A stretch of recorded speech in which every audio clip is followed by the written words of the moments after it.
Alright, this one has a cup of oats in it, and that brought up our weight from, instead of 4 pounds 1 ounce, this is 4 pounds 8 ounces. I'm going to get my guillotine out. Now I have another video, and I have these oats on here, and I do wipe off a few of them, but as the soap cures, it sort of reaches out and grabs some of this decorative oat top, and so I don't knock it all off, and it actually sort of adheres and becomes a part of the soap. And so let's cut this up and see what this smells like. This is a new thing for us. We have done really well. I remember, if you were remembering me speak about it, with the jasmine, oats, honey, and bee pollen. So I thought, let's see what we could do with honey, no bee pollen, because that's a signature soap, and I didn't want to mess with that. What we could do, I'm just taking off a little shaving to get that lined up straight. I wanted to see what we could do with lavender, honey, oatmeal, and vanilla. And so now I'm going to stand up here and let's cut a slice. And let's see what this new soap smells like.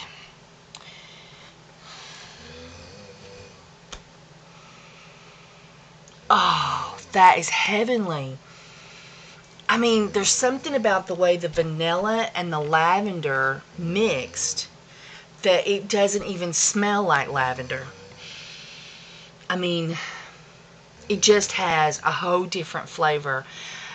I know there's people, I know Bonnie's really good at discussing what something smells like, but I'm just not good at it. Oh, this is like some kind of exotic scent. You have got to try this.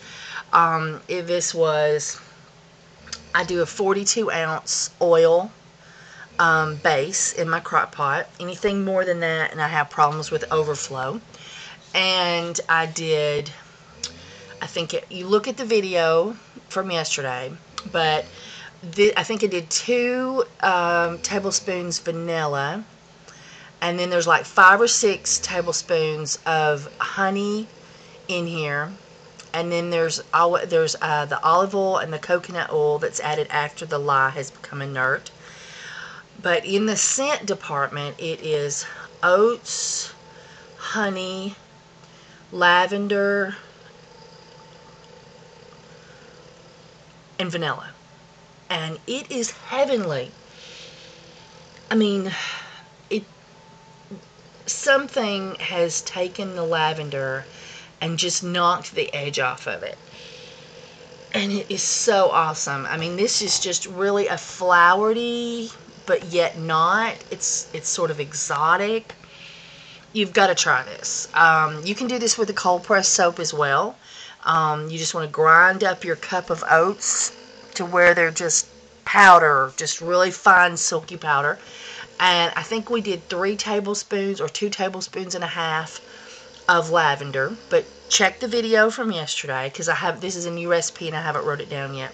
I was going to use the video to cheat. It's lavender, honey, lots of honey, oatmeal, and I did a cup, but I put like a little bit of the cup of oats I saved and put on the top. So, but most of the oats is in there. And then we didn't put any kind of spice or anything in here for colorant, because the honey and the vanilla makes a really nice scent. This is what it looks like when we put the jasmine and the bee pollen, where this is lavender and just honey, and this is bee pollen and honey. So if you can see the difference, this has a grayer appearance and this has a browner appearance, but when it cures in a couple of days, they may end up being side by side almost identical. So we'll just have to wait and see.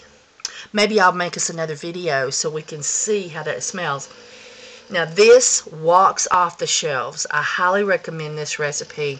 This is a cup of oats and the vanilla and jasmine and honey with bee pollen in it. It is awesome. You have to go to a local grower to get your honey and bee pollen.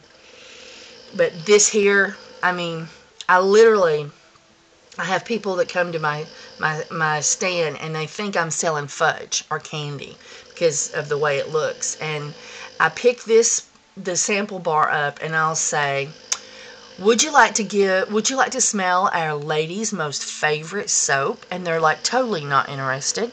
And as soon as they smell this, they have to smell more. And this, oh, that is so awesome. They just fall in love with this soap. It is a wonderful seller. So this I highly recommend to you, the recipe on that. Play with it, make it your own, but it is just a standard for me. As Bonnie said, people chase you down the market to get her Dragon's Blood soap. People will literally chase me down over that. And people that would never buy soap that somebody else made, they're just perfectly happy with the soap that is in the stores, will have to have this soap. And then we'll buy something else. And usually I sell them something for their husband, and it's usually the tea tree eucalyptus or the tea tree and cedarwood, because it's summer right now. Alright, well, I'm going to keep cutting, and I hope everybody gets more sleep than I will tonight. I'm on night shift with the grandbabies. They're both in the bed. And the video yesterday didn't show the grandbabies very good, so I'll try. It's much more lit in there. So let's take it in there and get a little glimpse of the grandbabies. And now there's my soap sitting in my guillotine. That's where I'm stacking it up. It's everywhere. It's everywhere. It's everywhere. And let's just see how adorable they are. Oh, look. He's covered up his head. That drives me crazy, but he loves it. He loves to cover up his head, so we have to keep the blanket to where it just touches his head. And then here is Wesker. That was Henry, by the way. And there is our sweet little Wesker.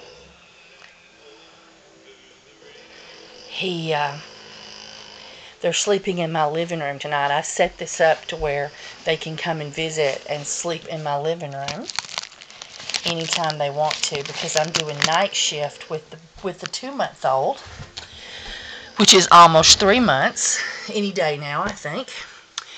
But anyway, please make some comments. Tell me what you think. Enjoy my other videos. I'm just getting started. And I'm trying to put something on every day or every other day. And we're going to go see my mother's baby chickens, I think, tomorrow. And I'll have you a video of seeing the baby chickens. And so you have a wonderful day and keep enjoying YouTube.